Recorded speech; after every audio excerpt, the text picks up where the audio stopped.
Hello everyone, welcome back to my chapter. This is part 2 of chapter the accumulation and reserve army of Unit 3 BSc Economy, State and Society.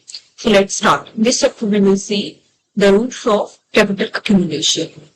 What is the overview of simple reproduction? We will see in this part the characteristic of capitalist. Characteristic of capitalist क्या है कि in the model of simple reproduction के model में जो capitalist है वो receive करते हैं कंसिस्टेंट इनकम और कंज्यूम करते हैं इसे entirely, suggesting that use value became there primary aim. Capitalist income को रिसीव करते हैं कंसिस्टेंटली, रेगुलरली और उसे कंज्यूम करते हैं पूरी तरह से, और ये सजेस्ट करता है कि ये यूज वैल्यू जो है वो उनका प्राइमरी एम बन गया है। This contrast with the real capitalist goal of expanding capital. ये जो इनका प्रायोरिटी है, इनका प्राइमरी एम है, ये जो कैपिटलिस्ट गोल के है वो उसके कॉन्ट्रास्ट में है। उनका क्या गोल था कैपिटलिस्ट गोल का कि एक्सपेंडिंग कैपिटल, उनका गोल है कैपिटल को एक्सपेंड करना। बट ये जो सिंपल रिडक्शन में कैपिटलिस्ट है ये यूज वैल्यू पर ज्यादा फोकस करते हैं। Now let's see the accumulation of capital. What is the accumulation of capital? Accumulation involves converting a portion of surplus value into additional capital, enabling further appropriation of surplus. Accumulation involve करता है converting एक surplus value के एक portion को convert करता है और उसमें additional capital add करके enable करता है उसे further appropriation for capital value. Means कोई भी accumulation की हुई है उसने, उसके अंदर है कि वो कन्वर्ट करता है अपनी सरप्लस वैल्यू जो भी है उसमें कुछ ना कुछ कैपिटल ऐड करके उसे और ऐसा प्रोडक्ट बनाता है कि जिससे और सरप्लस गेन कर सके। This is the means the expanding capital, अपनी कैपिटल को एक्सपेंड करता है। That is the process in which accumulation is involved. This process is essential for capitalist development. जैसे हमने बात की कि कैपिटलिस्ट डेवलपमेंट के लिए एसेंशियल प्रोसेस है। मार्क्स का क्या पर्सपेक्टिव है इस पे? मार्क्स कहते हैं capitalist share a passion of wealth with measures, कि जो कैपिटलिस्ट है वो एक पैशन ऑफ वेल्थ शेयर करते हैं विद मीजर्स, कुछ न कुछ दुखों के साथ वो अपने पैशन ऑफ वेल्थ को शेयर करते हैं। हाउएवर फॉर कैपिटलिस्ट उनकी जो डिजायर है is driven by social mechanism rather than individual idiosyncrasies. उनकी जो ये डिजायर है अपनी की वो अपने पैशन ऑफ वेल्थ को परस्यू करें, वो सोशल मैकेनिज्म से ड्राइव होती है रेदर देन कि इनकी इंडिविजुअल कैसे सोच है। वो कैसे? लेट्स सी आगे। जो कैपिटलिस्ट गोल है in circulation of process MCM बार, उसमें fundamentally about the value expansion, क्योंकि जो एमसीएम बार प्रोसेस है वो सर्कुलेशन प्रोसेस का एक मतलब कैपिटल एक्सपेंशन का एक फंडामेंटल वैल्यू है उनके लिए कैपिटलिस्ट के लिए। So what is the motivation for accumulation? It's social position. Social position means again the उन्हें पावर चाहिए, तो पावर कैसे आएगी? पैसे से आएगा। पैसे कैसे आएगा? जब सरप्लस बढ़ेगा, बढ़ते जाएगा और उनकी accumulation बढ़ जाएगी तो उसके पास उनके से सोसाइटी में एक ऐसी पोजीशन बन जाएगी उनकी जो उनसे उन्हें चाहिए, मतलब उन्हें रिस्पेक्ट मिलेगी। अगर पैसा ज्यादा होगा तो वो पोजीशन उन्हें चाहिए, वो एक ड्राइविंग फोर्स है उनके लिए कैपिटल एक्सपेंशन के लिए। Capitalist are defined by the magnitude of their capital. Capitalist define किया जाता है उनकी मैग्नीट्यूड ऑफ कैपिटल से, कितनी कैपिटल है एक कैपिटलिस्ट के पास, उससे वो डिफाइन होता है। Larger capital leads to higher social status, वही अगर लार्जर कैपिटल है तो उसका सोशल स्टेटस भी हाई होगा। सो बेसिक बात यहाँ पे है कि सोशल पोजिशन बनाए रखना, क्यों? लार्जर जो कैपिटल होती है वो हायर सोशल स्टेटस देती है। Success in capitalism is measured by capital accumulation, और कैपिटलिज्म में सक्सेस का मतलब है कि कैपिटल एक्यूमुलेशन कितनी है। अगर किसी की ज्यादा कैपिटल एक्यूमुलेशन उसको ज्यादा हाई स्टेटस मिलेगा। अकॉर्डिंग टू मार्क्स ये है मोटिवेशन फॉर एक्यूमुलेशन, क्या? Social position.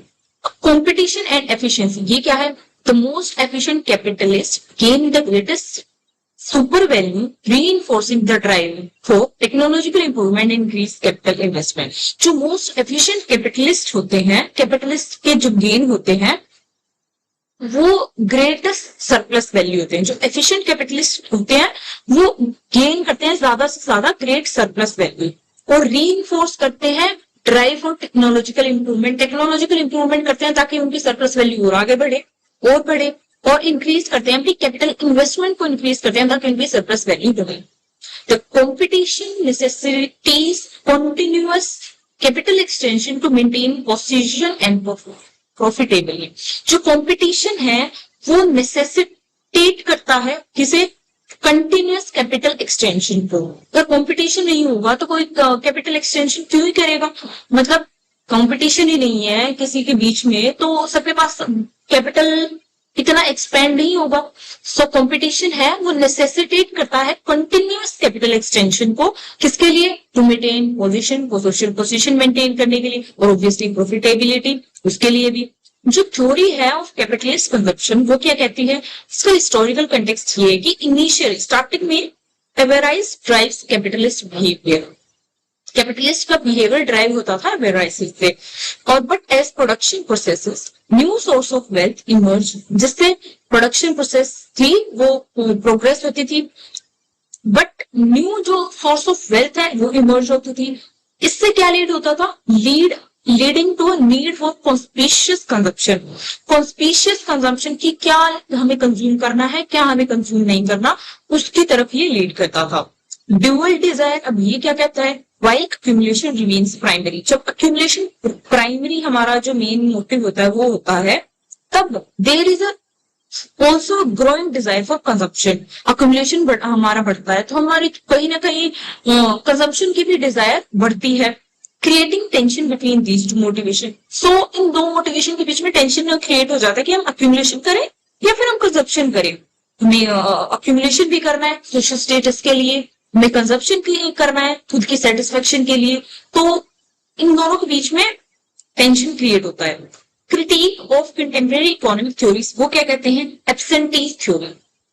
क्रिटिक है जो इस कंटेम्परेरी इकोनॉमिक्स थ्योरी की, वो देते हैं एब्सेंटीज थ्योरी देते हैं और एक वेटिंग थ्योरी देते हैं। वे एब्सेंटीज थ्योरी क्या है, ये सजेस्ट करता है कि जो कैपिटलिस्ट है endure pain from abstaining from consumption to accumulate. इसमें थ्योरी क्या कहती है, ये सजेस्ट करती है कि जो कैपिटल है वो इंड्योर करेगा पेन को, किससे, फ्रॉम अब्सटेनिंग से अपने पेन को इंड्योर करेगा कौन, capital, from consumption to accumulate, consumption से अक्यूमुलेट वेल्थ, कंजम्पशन ना करके वेल्थ को अक्यूमुलेट करेगा।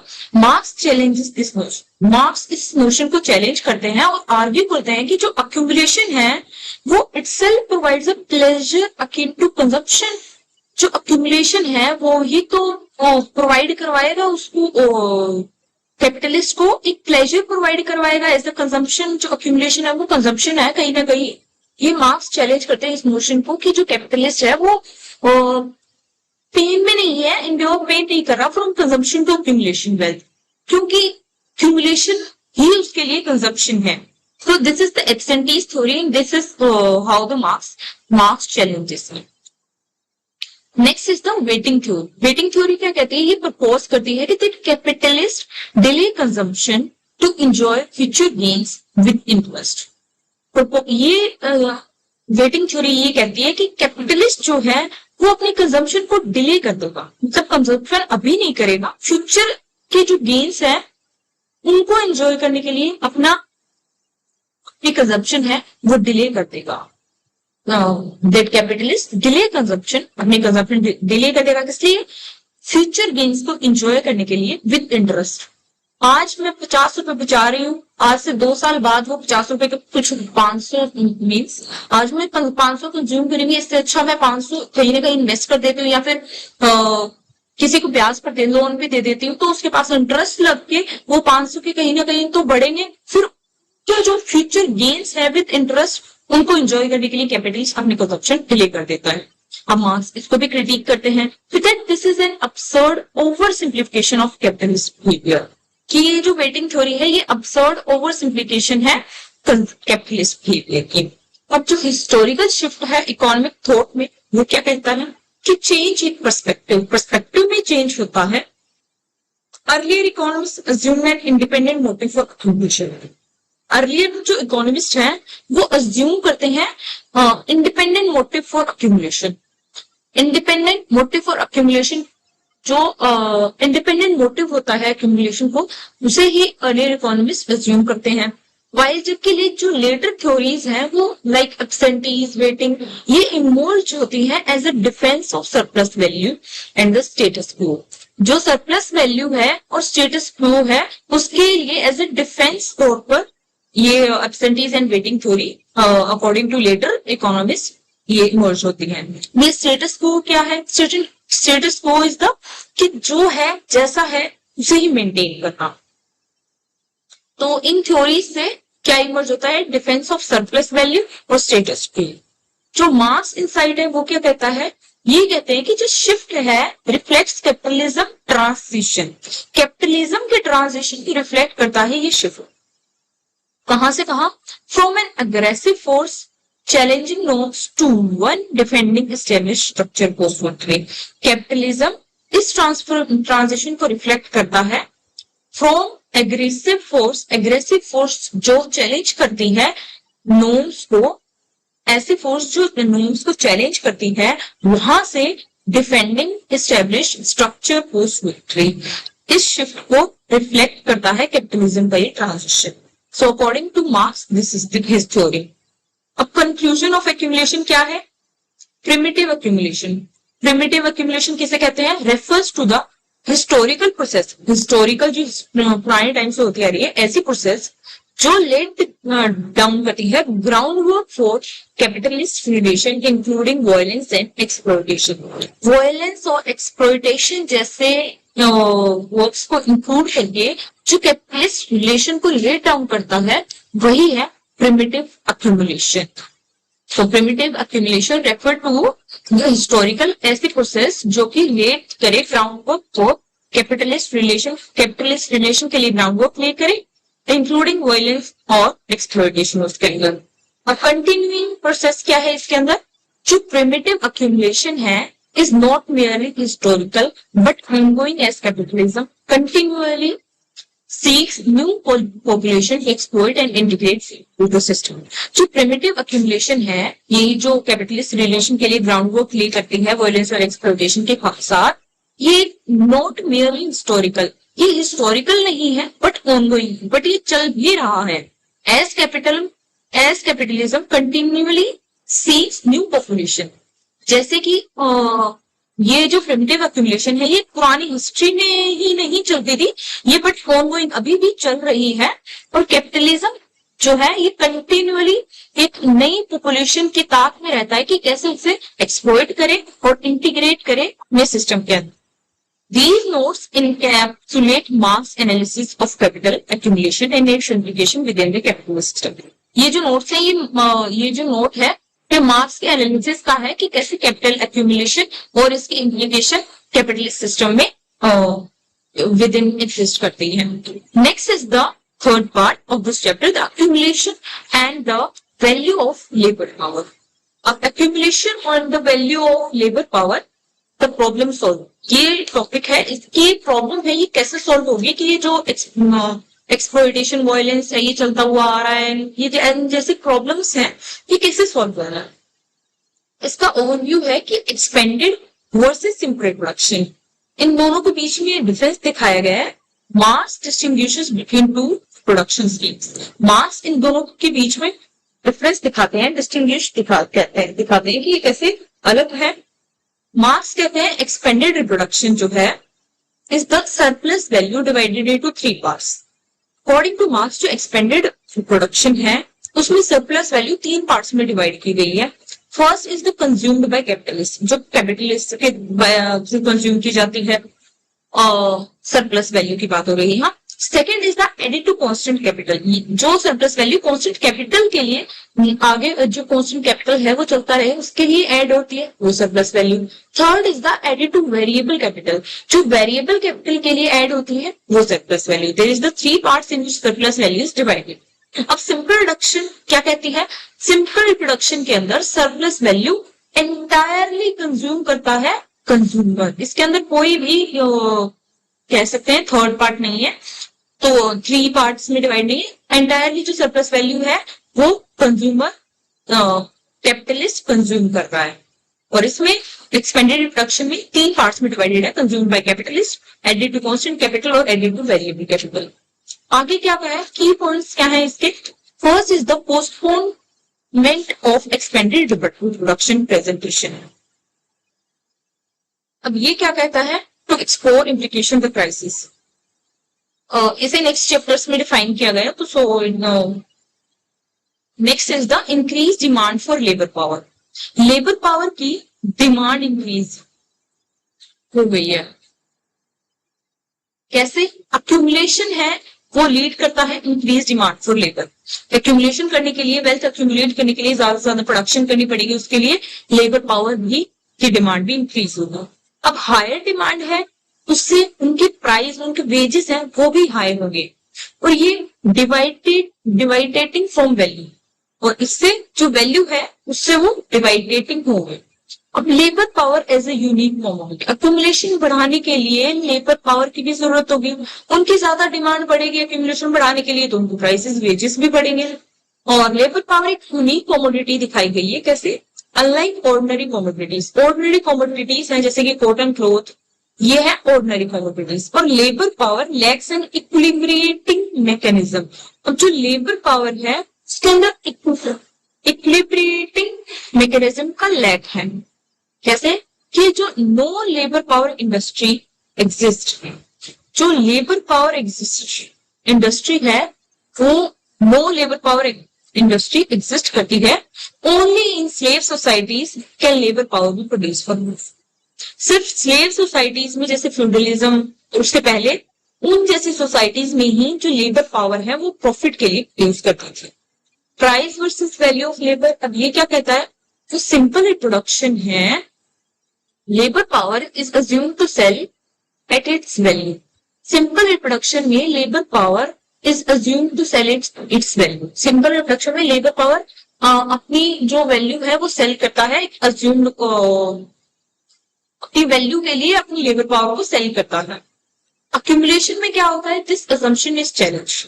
अक्यूमुलेशन में जो अजम्पशन है ये चैलेंज होती है। वेजेस में not equal the value of labour power. जो वेजेस है वो लेबर ऑफ पावर के इक्वल नहीं हो सकती। कैसे, अक्यूमुलेशन बढ़ाने के लिए उनकी डिमांड भी तो बढ़ेगी, डिमांड बढ़ेगी तो हाई वेजेस डिमांड करेंगे, जितनी उनकी लेबर पावर है उससे वो ज्यादा डिमांड करेंगे, क्योंकि उन्हें पता है अक्यूमुलेशन बढ़ाने के लिए उन्हें लेबर की जरूरत पड़ेगी, तो वो वेजेस इक्वल नहीं होगी वैल्यू ऑफ लेबर पावर की। वो सरप्लस वैल्यू एंड कैपिटलिज्म, ये क्या कहता है, जो सरप्लस वैल्यू है वो रिलाय करती है on the difference between the value of labor power and the value of products। जो surplus value है वो rely करती है different between value of labor power कितनी है और value of product कितना है, उसके ऊपर surplus value rely करती है। Question arises about existence of this gap if wages rise due to population। एक क्वेश्चन अराइज होता है कि इनका ये जो गैप है वैल्यू ऑफ लेबर पावर और सरप्लस के बीच में, वैल्यू ऑफ प्रोडक्ट और सरप्लस के बीच में, अगर ये राइज होता है, वेजेस बढ़ती हैं ड्यू टू अक्यूमुलेशन, तो इसके बीच में क्वेश्चन अराइज होता है क्या वो उनके लिए बेनिफिट होगा जो कैपिटलिस्ट है उनके लिए। सो इट्स ए कंपेयर किया गया है रिकार्डियो के जो मॉडल से। रिकार्डियोस थ्योरी ऑफ वेजेस क्या कहती है कि जो ये similarities with marks quantitative theory of value. ये जो रिकार्डियो की जो थ्योरी है ऑफ वेजेस, ये सिमिलैरिटीज देखने को मिल सकती है इसमें विद मार्क्स की जो क्वांटिटेटिव थ्योरी थी वैल्यू और प्रॉफिट की। इसमें क्या है, distinction between natural price subsistence level. जो नेचुरल प्राइस है और मार्केट प्राइस ऑफ लेबर में डिस्टिंक्शन देखने को मिल सकती है। मार्केट प्राइस, उनकी एक्यूमुलेशन की डिमांड बढ़ने के कारण उनकी लेबर पावर की भी डिमांड बढ़ जाएगी तो वेजेस बढ़ेगी। सो जो नेचुरल प्राइस है और जो मार्केट प्राइस ऑफ लेबर है उसमें डिस्टिंक्शन देखने को मिल सकती है। और market price tends to align with natural price through population dynamics. But ये मार्केट प्राइस है ये तभी अलाइन होगा विद नेचुरल प्राइस के जब पॉपुलेशन डायनेमिक्स, पॉपुलेशन बढ़ जाएगी। माल्थुसियन पॉपुलेशन थ्योरी क्या कहती है, Ricardo's mechanism for wage regulation involves population growth affecting labor supply। Ricardo के मैकेनिज्म के अकॉर्डिंग जो वेज रेगुलेशन है उसके अंदर पॉपुलेशन ग्रोथ इन्वॉल्व है जो कि अफेक्ट करे लेबर सप्लाई को। मार्क्स है ये रिजेक्ट करता है माल्थुसियन थ्योरी को और क्रिटिसाइज करता है as a dogma and libel on the human race. Dogma कहकर और एक as a libel of human race कहकर मार्क्स रिजेक्ट कर देते हैं माल्थुसियन की theory. So what is the conclusion of this, that Marx critiques classical economics. मार्क्स जो क्लासिकल इकोनॉमिक्स है उनको क्रिटिक करता है, उनके अप्रोच को टू लेबर पावर और पॉपुलेशन की, कि जैसे जैसे लेबर पावर अगर अक्यूमुलेशन बढ़ेगी तो लेबर पावर की डिमांड बढ़ेगी और उनकी फिर वेजेस बढ़ेंगी, वो तभी कम होगी जब पॉपुलेशन बढ़ेगी। तो ये एम्फेसाइज करता है एक unique character of labour power that challenge traditional economics theory. ये unique characteristic of labour power को एम्फेसाइज करता है जो कि ट्रेडिशनल इकोनॉमिक थ्योरीज हैं उनको चैलेंज करता है। जो हाईलाइट करता है need for a deeper understanding. ये एक ऐसी नीड को हाईलाइट करता है जिसके अंदर deeper understanding of relationship between wages, labour power और सरप्लस वैल्यू इन कैपिटलिज्म को हाईलाइट करता है। क्या ये जो अभी हमने ये मार्क्सियन, रिकार्डोस थ्योरी ऑफ वेजेस, ये जो हम थ्योरीज पढ़ी के अकॉर्डिंग ये डीपर अंडरस्टैंडिंग की हमें जरूरत है। इसके लिए रिलेशनशिप जानने के लिए बिटवीन वेजेस, लेबर पावर और सरप्लस वैल्यू कैपिटलिज्म में। So this is all for today. The fourth part we will discuss in our next part. So thank you for watching my video. If you understand anything from my video, please like, share and subscribe.